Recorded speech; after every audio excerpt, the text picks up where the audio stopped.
ছাত্র মোহাম্মদ সিফাত বড়ুয়া। আমি মোহাম্মদ সিফাতকে মঞ্চে আসার জন্য আহ্বান করছি।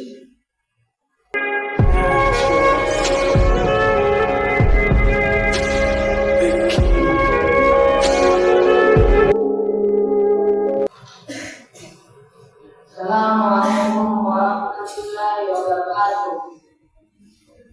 আমাদের নবীজি কারোর জন্য দোয়া করে না। তিনি বলেন, আমি তো মানুষের কল্যাণ করতে এসেছি, কর্তব্য করা এবং মানুষের প্রতি চাওয়া আমার কাজ নয়। তাদের কথা তোমাদের মন আছে নিশ্চয়ই কত কষ্ট দেওয়ার জানা।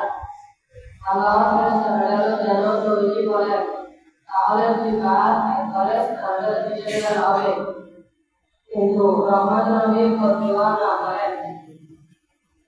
বলেন, আমি চাই তাদের যেন ইসলাম নিজের কেবলাসী সেই শিকার রাসাল্লাহ সুনাবি মোহাম্মদ। শুরুতে তিনি ইসলাম গ্রহণ করেন, কিন্তু তারপর তিনি মুসলমান হলেন না। কত কিছু করলেন, কত বললেন, কিন্তু তাদের একটি কথা, আমাদের কাউকে অধর মনে থাকতে পারি না। তোমাকে আমার খুব কষ্ট পেলেন। তিনি নবীর কথা বলেন, বলেন, হে